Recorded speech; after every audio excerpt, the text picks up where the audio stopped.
Cheli godi ka anyị gụọ n'ofu. Ọ sị, we are off on an amazing trip. Choose a job abroad. The sheep. N'anya, ọ sị, choose bugu rolu, kwonu rolu. Moto walu nke. Job bụ ọlụ, ọ bụ unu ma ọlụ mmadụ na-alụ. Moto lu nke, anike. Kedu nke ị rọlụ?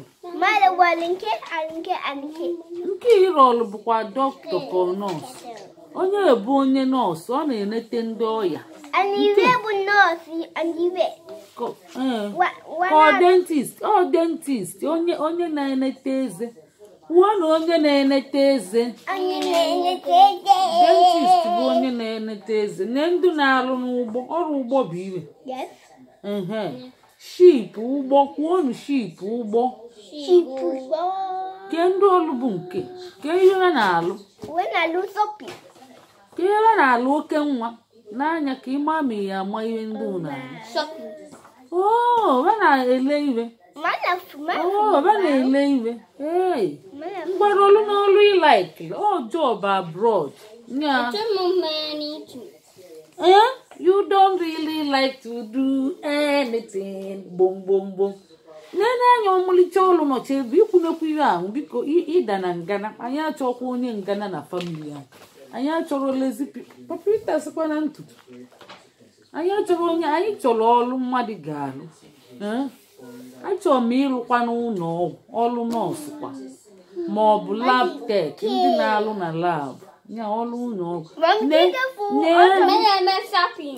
na-eri n'ọkụkọ na ndị fama ndị ọrụ ugbo ọ na-adịkwa mma na-eri kwuo na-eri na ọkụkọ kwuo na ọkụkọ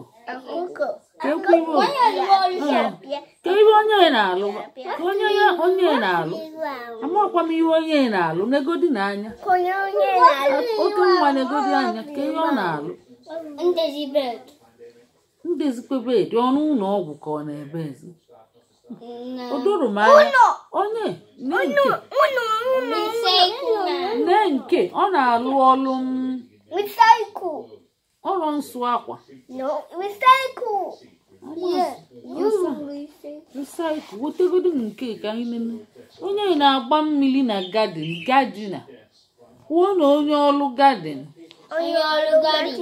ka ihe ndị nke na-alụkwanụ ya na-akwọ ihe ọrụ injin bụ ihe ahụ oge eche ka anyị gụọ ya ọ si I will send the report back to earth. Ndị nwa nọkwa n'elu ọkwa ndị na-eje n'ọnwa kwuonu ndị na-eje n'ọnwa nekwe ndị na-egwu mmiri na ndị nke chee ka anyị mara it's nice to rest after work. Ndị na-ezu ike ya na-ezu ike kwuonu na ya na-ezu ike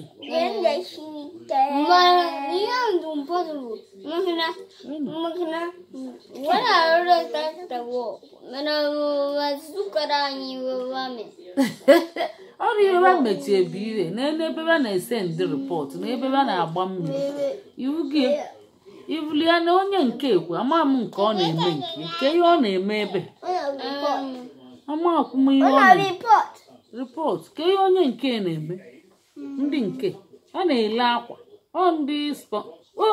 ndị bụ ndị lọndrị na ihe eji asụ akwa kwuo na ihe eji asụ akwa na ndị nke ama akwam ihe ha na-alụ ọlụ dị mba onwere ihe na-esi anyị ka anyị jikwa n'elu kwuonu ka emesịa